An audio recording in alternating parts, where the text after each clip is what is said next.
Champion Lake. It's 8 o'clock.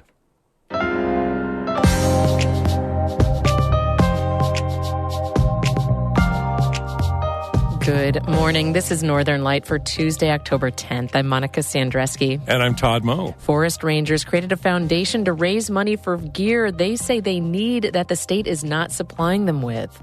The foundation is not saying, you've failed us and we have to now fix this. We're saying, okay, this is a very challenging, heavy lift to properly outfit these widely diverse forest rangers doing widely diverse things. Let's step in and help out and try to meet these needs so that rangers aren't getting bitter or being under-equipped. It's been a year since New York legalized the recreational use and sale of marijuana. The rollout has been rocky. Karen DeWitt sits down with the head of the state's Office of Cannabis Management, who said it will eventually be a success. And a new art exhibit in Long Lake has been installed outdoors along nature trails on the town beach. All this month, you can enjoy views of Long Lake in person and through an artist's eyes. One of the scenes where the artist Barbara Keogh, her painting is of Shaw Pond, and we put that at Shaw Pond. But then other areas like the painting has nothing to do with what's there. All of that and more is coming up on Northern Light. Stick with us.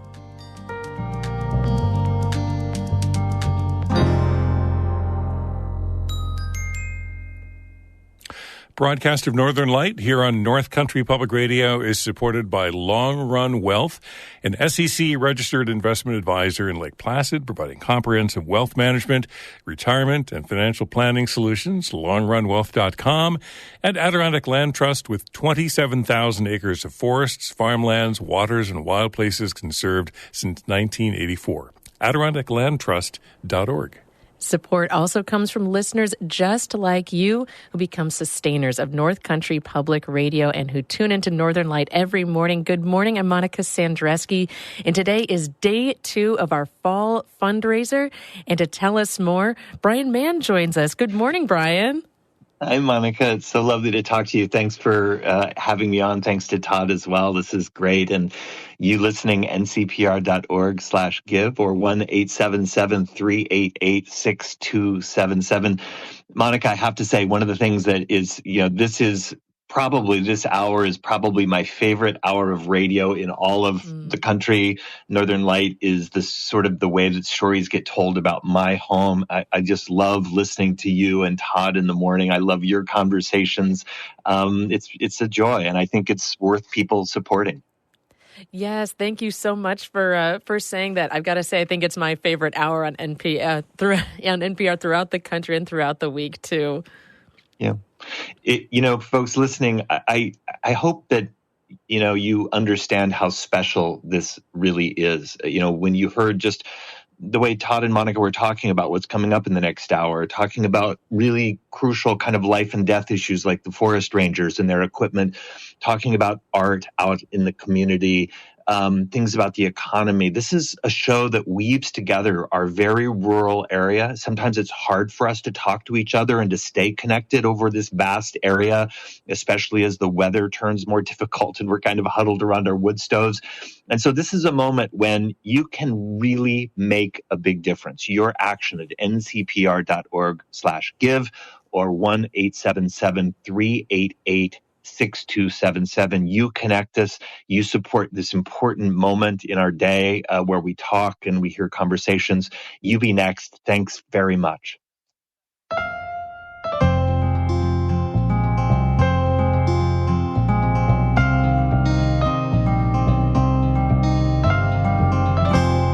This is Northern Light. I'm Monica Sandreski. And I'm Todd Moe. New York forest rangers work in some dangerous and difficult conditions. They fight wildfires, lead rescues overnight, and in the dead of winter. They rappel from helicopters to airlift injured hikers off mountains. But some rangers say the state isn't giving them enough gear to do their jobs. As Emily Russell reports, a new foundation aims to raise money to fill those gaps. Forest Ranger Andrew Lewis has a lot of gear, stuff that's meant to keep him safe when his job gets dangerous, like different kinds of helmets. There's a helmet for fire, there's a helmet for rope rescue, there's a helmet for swiftwater, there's a helmet for ATV operations, helmet for the snowmobile, so lots of helmets. Those are all helmets issued by New York State. Rangers also are issued jackets, a hiking pack, a headlamp, micro spikes, and crampons. Lewis works in the Adirondack High Peaks. He remembers what it was like graduating from the Ranger Academy back in 2016. At first, you're given a lot of gear, right? And you come out of the gate as a new Ranger, you're like, man, I just got a lot of gear. This is awesome.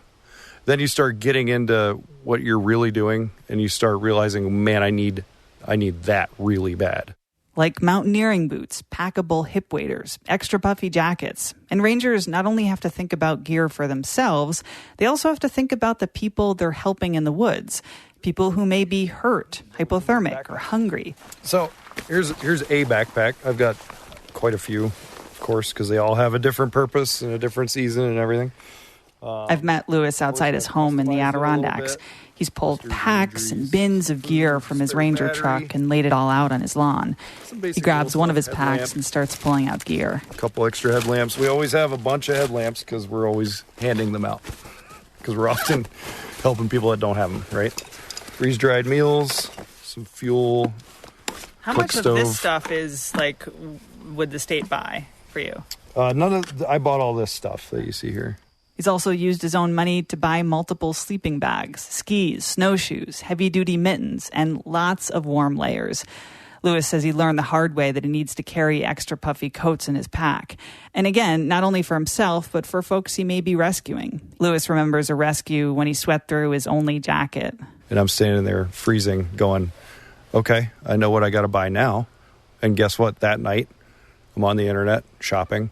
And that's a daily occurrence for a new Ranger. I spoke with a few new Rangers on background for this story. One said they've spent about $4,000 of their own money on gear so far. Another said they had to buy a $400 pair of insulated mountaineering boots. That far surpasses the state's annual boot stipend of $150. So Lewis and two other Rangers have taken matters into their own hands. They started the Forest Ranger Foundation, a nonprofit to raise money for gear and training. Lewis says it's a way to fill the gap from what the state provides to what Rangers say they really need. The foundation is saying we're here to relieve the burden of some of that, right? Like it's a need. It's frustrating that it can't be met, but there's another way. They launched the foundation back in August. At the time, their boss, DC Commissioner Basil Sagos, applauded their work. I couldn't be more proud of the Rangers starting a foundation. I mean, the state police have a foundation as well.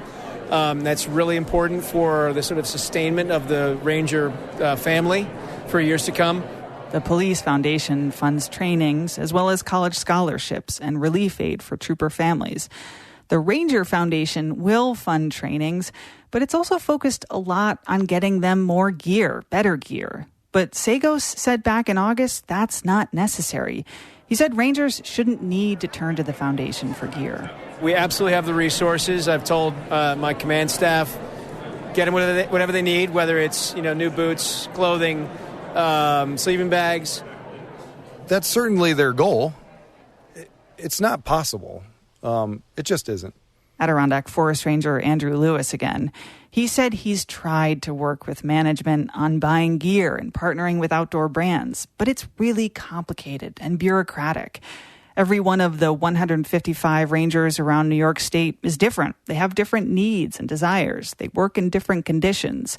And Lewis says state protocols make even the simplest purchase into a complex or even impossible one. The foundation is not saying, you've failed us and we have to now fix this. We're saying, okay, this is a very challenging, heavy lift to properly outfit these widely diverse forest rangers doing widely diverse things. Let's step in and help out and try to meet these needs so that rangers aren't getting bitter or being under-equipped. Since the launch of the foundation in mid-August, Lewis says they've raised about $7,500, though he says they haven't really had time to do much marketing or outreach. They've been really busy with rescues lately. But Lewis is hopeful. He says their target donors are folks who know how important it is to have well-equipped rangers. If you're somebody that recreates, if you like to push the limits in the woods, you want to know that the best possible responders are coming for you with the best possible equipment. And the best possible training. Lewis's goal is that the foundation will fund trainings that will make New York State Forest Rangers among the most skilled search and rescue teams in the world. Emily Russell, North Country Public Radio, Keene.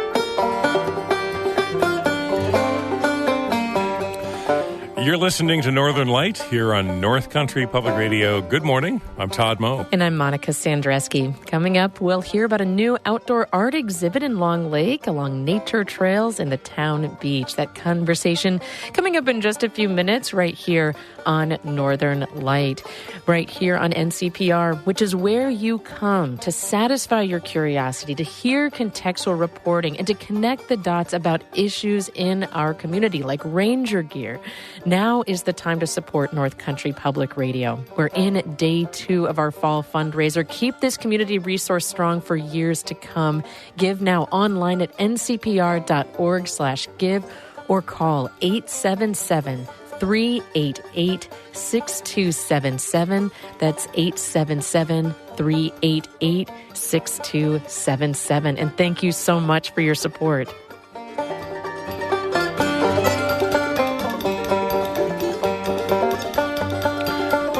Music by Dan Berggren out of Ballston Spa. And this hour's programming is supported by Fisher, Bissett, Muldowney, and McCardle, attorneys and counselors at law, with offices in Malone, Tupper Lake, and Saranac Lake. 800-941-5001. And Adirondack Foundation, making grants to nonprofits that address community issues of childcare, attainable housing, career pathways, basic needs, and more. AdirondackFoundation.org. A building in Long Lake that suffered severe flood damage just months ago burned down in a fire on Monday. The garage and apartment building was next door to Haas's Country Corner store in the center of Long Lake. Police stopped traffic through the town for a few hours on Monday while crews battled the blaze. Photos show the building engulfed in flames and later burned to the ground. The building was undergoing repairs after it was badly damaged by flooding in Long Lake in early July. The ground floor garage was used as a storage facility for a nearby antique shop. There was an apartment on the second floor. A freshman at SUNY Plattsburgh was saved by her classmates during a hockey scrimmage last month. According to the Plattsburgh Press-Republican, Jenna Firevid was skating at the ice rink on campus when she collapsed. 3 other students on the ice started chest compressions on Firevid, who has a heart syndrome that can cause sudden fainting, seizures, or even death. The men did CPR on her until EMS arrived and took her to the hospital in Plattsburgh. According to the Press-Republican, Firevid said she was grateful for their life-saving actions. The SUNY Plattsburgh president described the actions of her fellow students as heroic. New Yorkers are generally more pessimistic about their personal finances. That's the upshot of a poll released yesterday by the Siena College Research Institute. It shows that consumer sentiment in the third quarter across the state fell compared to the second quarter, although the index was slightly above a survey on consumer confidence for the nation as a whole. Institute Director Don Levy says inflation is likely a big factor in these numbers, particularly when New Yorkers head to the supermarket. Almost 80% of New Yorkers say that the cost of food is having a serious negative impact on their finances. So that's been lingering, and you add to that this growing sentiment that it's just not a time to make a purchase. So it does look like inflation continues to have a dramatic toll. The latest Siena poll also shows that fewer New Yorkers are planning to buy expensive items like cars, furniture, and appliances compared to the previous quarterly survey. It's been years since New York legalized the recreational use and commercial sale of marijuana, but the launch of legal cannabis stores around the state has been rocky. Karen DeWitt spoke with Chris Alexander, the executive director of the New York Office of Cannabis Management, who believes the state's first-in-the-nation experiment with social equity will eventually be a success. New York's gone further than other states to try to right the wrongs created by the years-long prohibition on cannabis. First preference for growing and retail licenses were given to people who've been directly impacted through a marijuana-related criminal conviction, as long as they can show they've run a successful business for 2 years. But the path has been anything but easy, and 2 years after the program began, just a fraction of the anticipated retail stores have opened. Progress on most of the social equity license applications have been halted due to a court injunction. On October 4th, New York opened up the retail store licenses to anyone who wants one and can qualify. The Office of Cannabis Management's Chris Alexander says social equity groups, including service-disabled veterans and distressed farmers, will still be given priority, though. We'll continue to work to make sure that those who were impacted by a prohibition, either through a conviction or some other impact, have space to participate. Now, the retail store openings have been rocky, I guess, to say the least. You're far behind schedule. I think there's just 24 shops now. There's supposed to be like 400. We mentioned the court injunction that's halted part of it. I'd clarify that. I'd clarify just in terms of, what's supposed to be open. Again, just like any business, business operators have to find appropriate locations, build them out, design them. That all takes time, right? What we found in tracking our operators from licensing to opening is that it's about 7 months or so that it takes for folks to kind of really get going. Now, we anticipated being a little further, but as you pointed to, the injunction did stop that progress. And so we have a bunch of licensees that now, are ready to open now because the time has elapsed. They've had the time to do what they needed to do, but they are still being held up by the injunction. So we're optimistic that we get through that process and we're able to clear them all to open.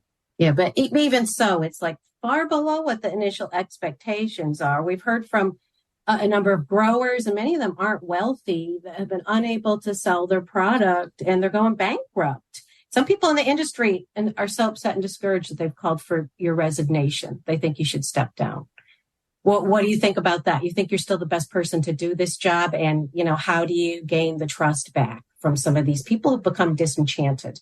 Well, I think you got to start from the beginning. We are the first state that decided not to rely on existing operators to start our market. Right. Most states, not most states, all states decided to start their market with those who were most well-capitalized and well-resourced. We took a chance on New York small farmers. We gave them opportunities to to grow the first crop and to build what will be the most successful cannabis market in the country. There has definitely been frustrations in rolling out retail. This is a supply chain that we're creating. And so if one end is messed up or one end is slowed up, it impacts everybody. What I would say, is, my clear instruction and my clear mandate has been to ensure that we're building and designing a market that's accessible and that is not easily subject to monopolization, which is what we've seen across the country. And so far, we've done that. It has been tough. And so I'm absolutely sensitive to the challenges that our farmers have faced. But what I have also to say is they've been incredibly resilient. They grew amazing products, and those products really became, super high quality products in the dispensaries that we did have operational. And the dispensaries that we have been able to open have shown the demand for high quality cannabis in New York is very high because those dispensaries are performing incredibly well. And so we got a snippet. We've got a little preview of what New York's cannabis market can be. And I'm excited to keep working to bring the vision to light. Sounds like you're staying. You're committed to this. Yeah, I'll be here. Alexander also reacted to a report by the website New York Cannabis Insider that found the state's supply of legal cannabis product, all of it grown outdoors, has traces of toxic heavy metals as well as unsafe levels of mold and yeast. He says that study is full of inaccuracies, and he says that New York has some of the most stringent product testing in the nation. In Albany, I'm Karen DeWitt.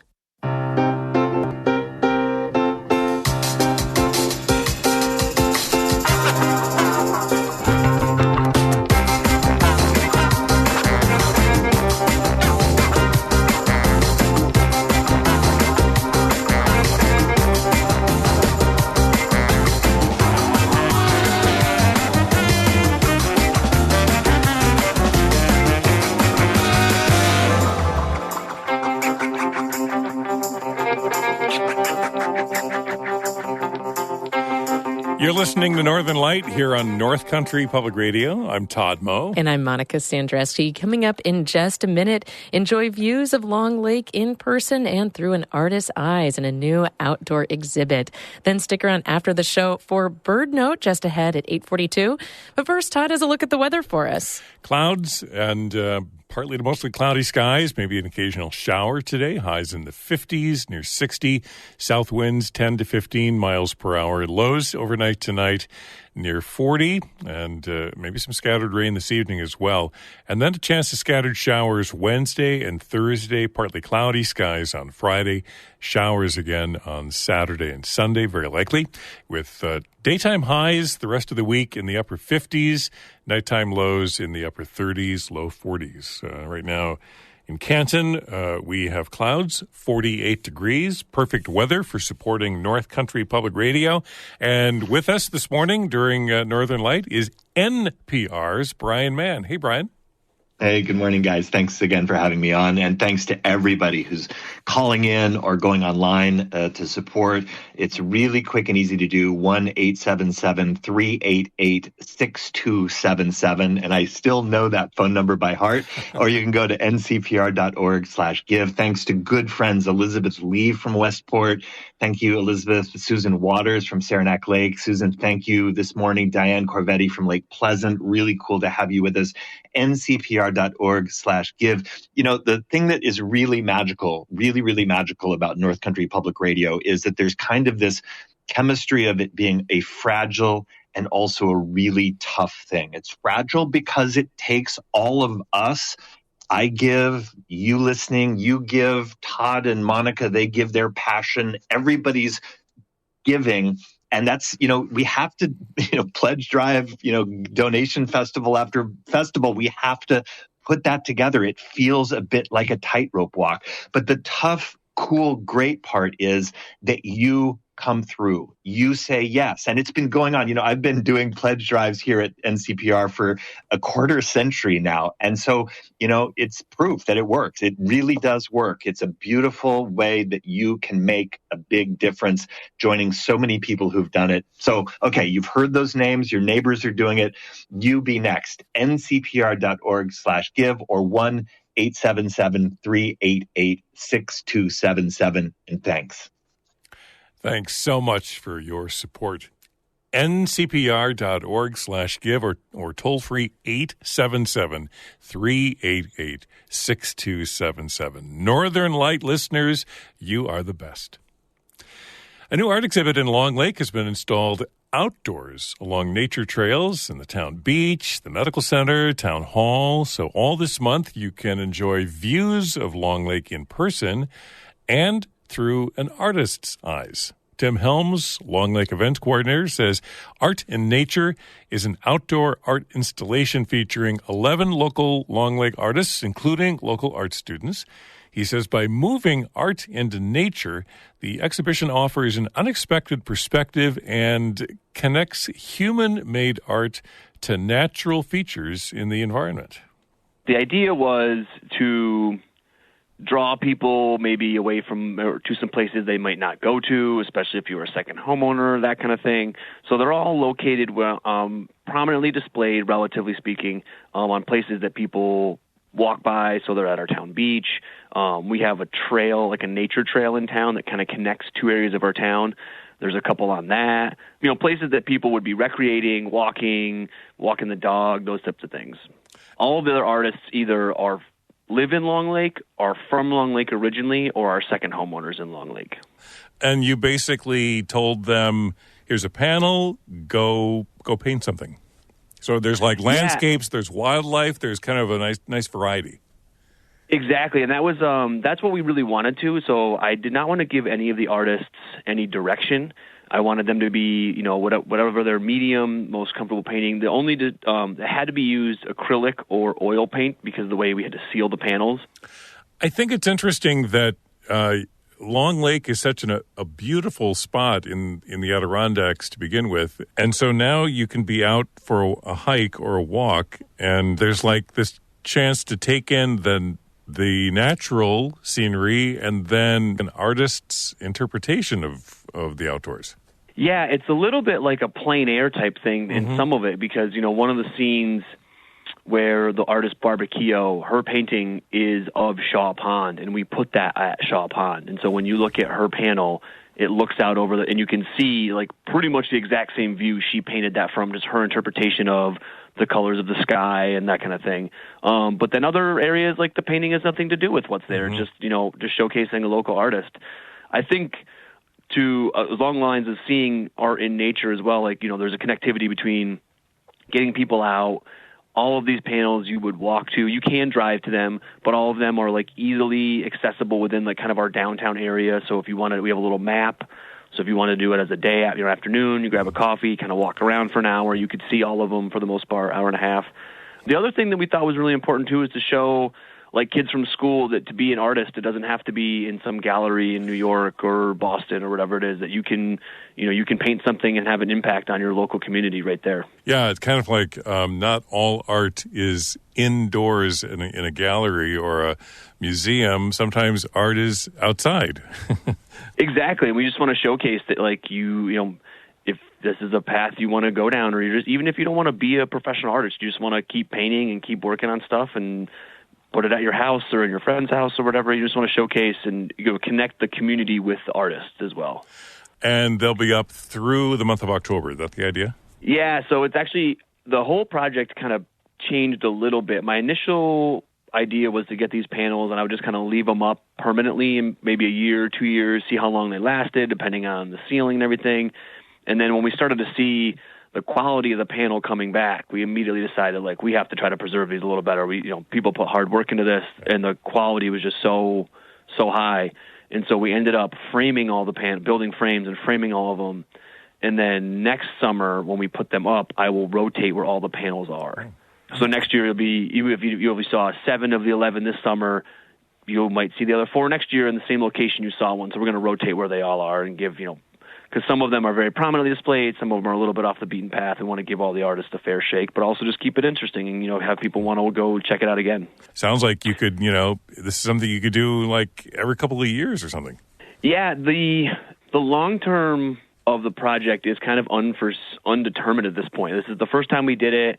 We just want to have another thing to do in town that kind of showcases some town land that we have that we want people to recreate on, whether that's, our new hiking and biking trails at Mount Sabatis or the nature trail or whatever the case is. We want to showcase local artists, which we had an incredible buy-in from all the people that we asked. We also want to help connect the people that are professional artists, or maybe they do commissions or they sell their work in farmers markets and our craft fairs and whatnot. And they, we put their panel out. Those ones are the ones we want to make sure we have their website, their email, their contact information on to try to connect people that might want to commission something. We were really happy to partner with the school on this too, to get them involved. Whenever we can get the kids involved with our projects, that's always good for everybody.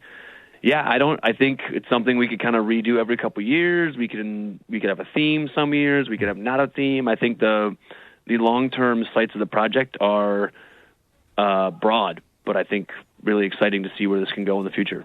Tim Helms is Long Lake Events Coordinator and directing that Art in Nature project. And you can check out samples of some of the art on our website at ncpr.org.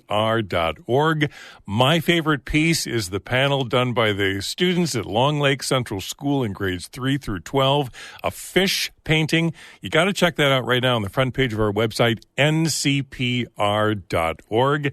And Long Lake listeners, how about a little NCPR love this morning? Yes, we want to hear a little bit of love from our Long Lake listeners. Give now online at ncpr.org/give or call 877-388-6277. Todd, I love so much how he talked about, beautiful art. It's not just confined to a gallery. We see it throughout our community on murals. We do have a mural project going on that you can find out more about at ncpr.org.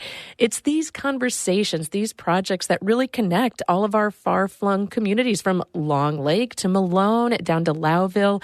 And this is why you contribute, because these conversations are incredibly important. You are saying, I want them flowing through the airwaves in my community. Give now to support it at ncpr.org/give or call 877-388-6277. And all the way out in Westport, Brian Mann is here to tell us more. Good morning, Brian.